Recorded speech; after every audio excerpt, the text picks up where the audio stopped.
Fala, meu amigo, minha amiga, seja muito bem-vindo, seja muito bem-vinda. É bom estar aqui novamente com você, professor Rafael Pinho, o seu professor de Direito Penal e Legislação Penal Especial, aqui do canal que vai garantir o teu sucesso, que vai garantir a contribuição necessária para que você possa alcançar o seu sonho de se tornar servidor público. Seja muito bem-vindo. Olha só, nós vamos dar continuidade ao nosso estudo, tá? Vamos agora para a nossa sequência da lista da FCC, falar de concurso de pessoas, tá bom? Mas antes da gente começar a fazer exercício aqui, eu já peço que você ajude o canal, continue aí dando força para que nós possamos a cada semana estar colocando conteúdo novo, colocando material novo, um vídeo novo, para ajudar não só você, como todos os outros que pretendem seguir essa árdua batalha que é a vida de estudante, a vida de concurseiro, tá bom? Então já deixa teu like, te inscreve no canal para receber as notificações referentes aos vídeos que serão por aqui divulgados e vamos que vamos. E claro, tá? Não esquece que você pode baixar essa apostila em PDF aí na descrição desse vídeo e, obviamente, deixa teu comentário para eu te conhecer, me fala de onde você está estudando, de onde você está assistindo essa aula, isso é muito importante. Vamos lá, gente. Primeira questão, em matéria de concurso de pessoas, é correto afirmar o quê? Alternativa A, que é inadmissível nos crimes monossubjetivos, isso está equivocado, tá? A respeito do concurso de pessoas, afirmar que ela é inadmissível nos crimes monossubjetivos é um equívoco muito grande. Os crimes monossubjetivos, também denominados de unissubjetivos ou de concurso eventual, são aqueles que podem ser praticados por apenas um sujeito. Entretanto, admite-se a coautoria e a participação. Então, dizer que é inadmissível não bate com a realidade. A B fala que haverá um único crime para os coautores e partícipes, segundo a teoria monista, adotada pelo Código Penal. Todos por ele respondendo em absoluta igualdade de condições. Isso também está equivocado, tá? Veja, o artigo 29 diz que quem de qualquer modo concorre para o crime, contribui para a incidência do crime, vai ser punido com as penas previstas para aquele crime. Só que ele diz também o seguinte, que essa punição vai ocorrer na medida de sua culpabilidade. O parágrafo 1º fala que se a participação for de menor importância, essa pena inclusive pode ser o quê? Diminuída de 1/6 a 1/3. E o parágrafo 2º diz que se algum dos participantes, se algum dos concorrentes quis participar do crime menos grave, ser-lhe aplicada a pena referente ao crime menos grave. Que inclusive essa pena ela pode ser aumentada até a metade, se for o caso desse indivíduo ter previsto o resultado mais grave para a prática do ato que ele estava cometendo. O artigo 30 fala que as circunstâncias e as condições de caráter pessoal, isso é muito importante, salvo quando elementares do crime, elas não se comunicam, tá? Então as circunstâncias ou as condições de caráter pessoal, salvo quando elementares do crime, não se comunicam. Poxa, professor, não entendi nada, não estou compreendendo legal o que o senhor está explicando. Como assim não se comunica? Como assim se comunica? O que é uma circunstância de caráter pessoal? Então, assiste os vídeos que eu já publiquei aqui no canal, que eu tenho certeza que eles vão te dar uma base importante e necessária para você entender determinados conceitos que a gente está trabalhando aqui. Perfeito? Olha só. A alternativa C diz que é admite-se a coautoria nos crimes omissivos impróprios ou comissivos por omissão. Perfeito, tá? Segundo o professor Nutti e o Bittencourt, sim, perfeito, é possível, desde que presente os requisitos legais.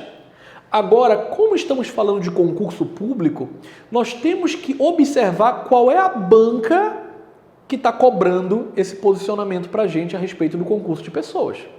Vamos ser bem francos. Existem coisas que, por exemplo, o CESP e Sebrasp considera como certo e a FCC, a FGV vão em caminho oposto.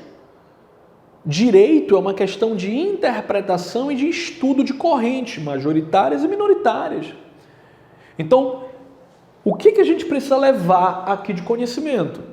Veja, segundo Nútil Bittencourt, é admissível a coautoria nos crimes omissivos impróprios ou comissivos por omissão. Agora, segundo Mirabet e LFG, não.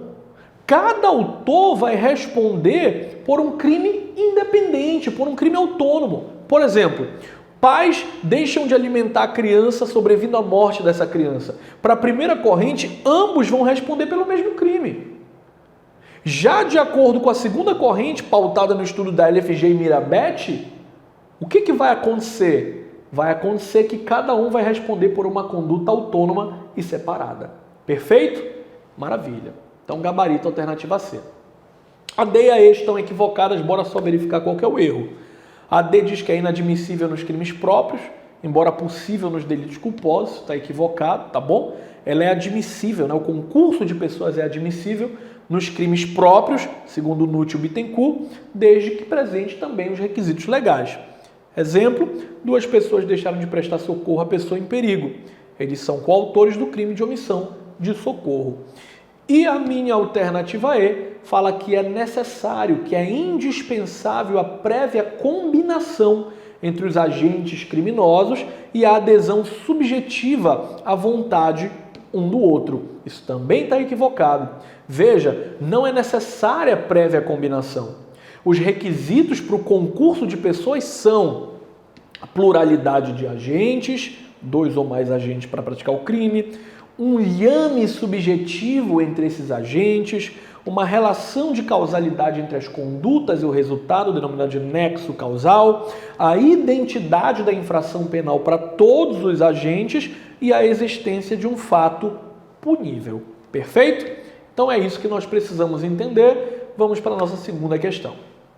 Segundo o Código Penal brasileiro, bem como o entendimento dos tribunais superiores sobre o concurso de pessoas, alternativa A.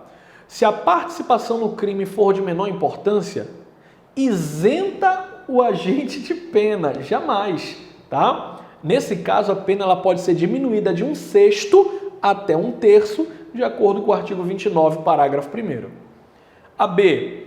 A pena imposta aos autores do crime será a mesma independentemente de um dos concorrentes participar ou praticar um crime menos grave. Acabamos de ver isso, também está equivocado, ok? A pena imposta aos autores do crime vai ser a mesma.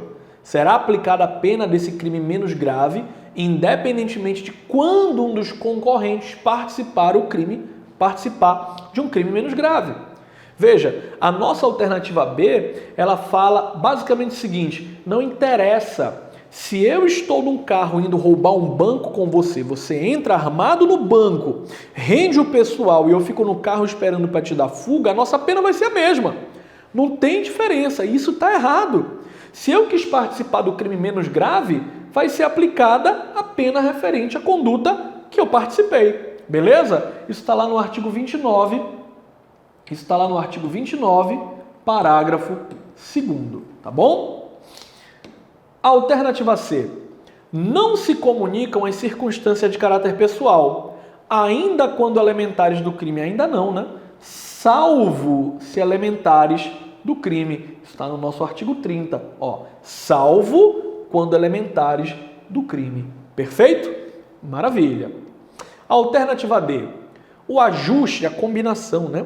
A determinação ou instigação e o auxílio, salvo disposição expressa em contrário, não são puníveis se o crime não chega a ser consumado. Isso está equivocado também. Não é consumado, é o quê? Tentado. Está lá no nosso artigo 31 e o gabarito, indubitavelmente, alternativa E, que diz que para caracterizar o concurso, basta que 2 ou mais pessoas concorram para uma prática delituosa, não sendo necessária a identificação dos corréus. Perfeito, gabarito, alternativa E. Veja só, preste atenção. O entendimento do STJ é de que não é necessária a identificação dos corréus para a caracterização do concurso de pessoas. Para memorizar os requisitos do concurso de pessoas, memoriza o seguinte bizu. É só lembrar do PRIO. Não, professor, eu tenho um bizu melhor, algo que eu já estudei, que dá certo para mim. Maravilha, usa esse, tá? Agora, não, professor, eu nunca nem ouvi falar disso, então lembra do PRIO. O que é o PRIO? A pluralidade de infrações, relevância causal das condutas, a identidade da infração e o liame subjetivo entre os agentes, que inclusive nós já falamos anteriormente, são os requisitos para que ocorra o concurso de pessoas, ok? Vamos para o terceiro item? Hamilton resolve chamar um táxi pelo aplicativo do celular a fim de conduzi-lo até determinado endereço. Após ingressar no veículo, Hamilton recebe uma ligação em seu telefone, ocasião em que diz à pessoa que está do outro lado da linha que está se dirigindo até o endereço do amante de sua esposa a fim de matá-lo. O motorista do táxi, mesmo após ouvir a conversa de seu passageiro, o conduz até seu destino.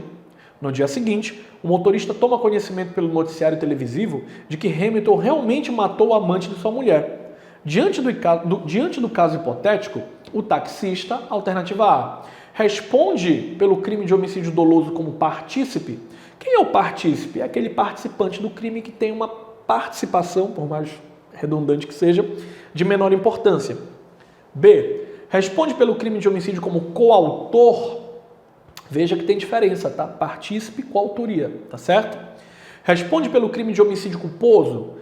Responde pelo crime de favorecimento pessoal? Ou não responde por nenhum crime? Gente, aqui a gente consegue resolver a questão até usando bom senso, tá bom? E o bom senso nos aponta a alternativa E, gabarito alternativa E.